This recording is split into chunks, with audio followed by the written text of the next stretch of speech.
Deux Rois, chapitre 23. Le roi Josias fit assembler auprès de lui tous les anciens de Juda et de Jérusalem.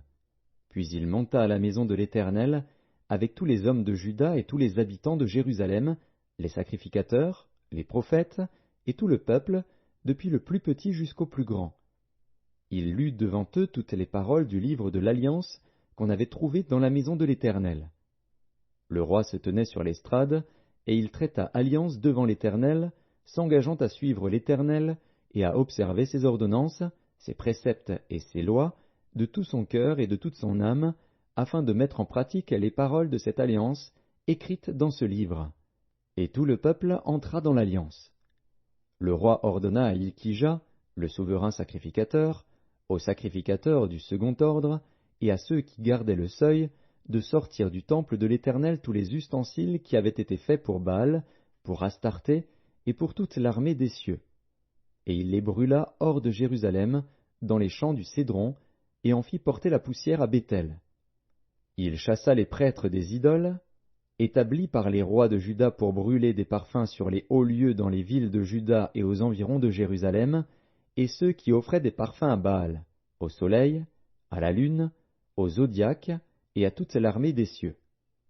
Il sortit de la maison de l'Éternel l'idole d'Astarté, qu'il transporta hors de Jérusalem vers le torrent de Cédron. Il la brûla au torrent de Cédron et la réduisit en poussière, et il en jeta la poussière sur les sépulcres des enfants du peuple.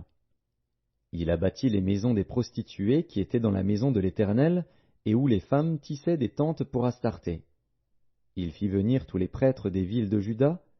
Il souilla les hauts lieux où les prêtres brûlaient des parfums, depuis Géba jusqu'à Beer-Shéba.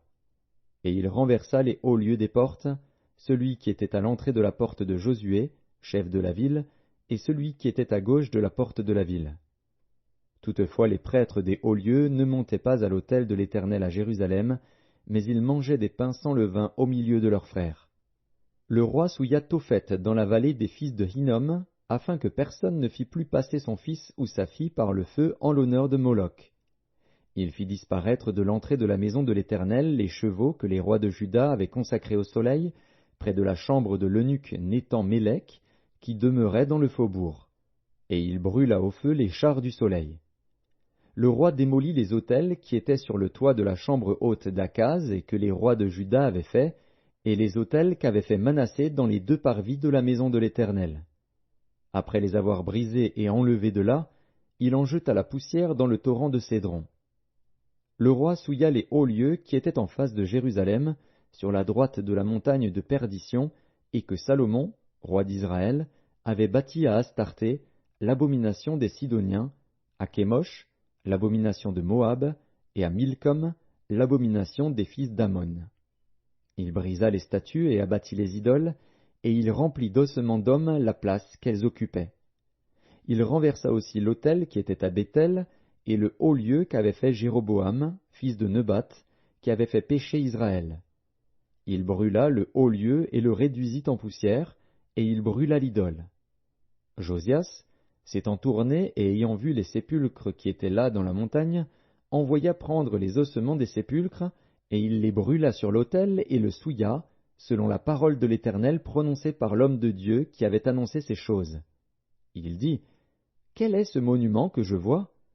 Les gens de la ville lui répondirent, « C'est le sépulcre de l'homme de Dieu qui est venu de Juda et qui a crié contre l'autel de Béthel ces choses que tu as accomplies. » Et il dit, « Laissez-le, que personne ne remue ses os. » On conserva ainsi ses os avec les os du prophète qui était venu de Samarie. Josias fit encore disparaître toutes les maisons des hauts lieux qui étaient dans les villes de Samarie et qu'avaient faites les rois d'Israël pour irriter l'Éternel.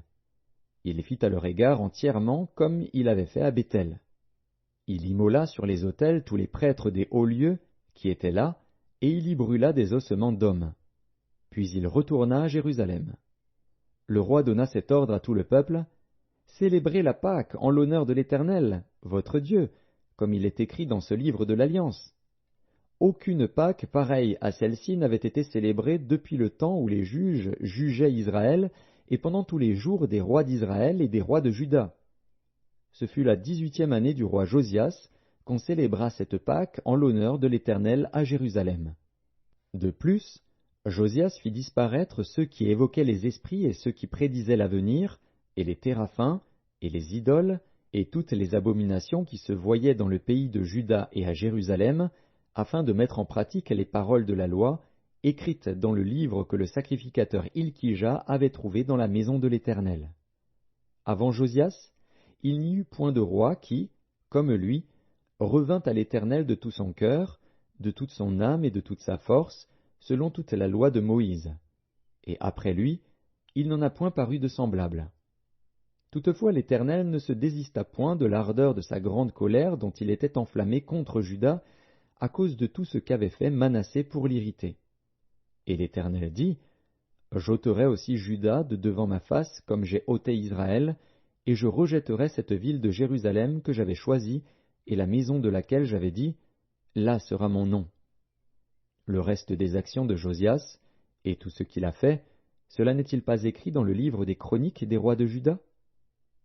De son temps, Pharaon Nécho, roi d'Égypte, monta contre le roi d'Assyrie, vers le fleuve de l'Euphrate.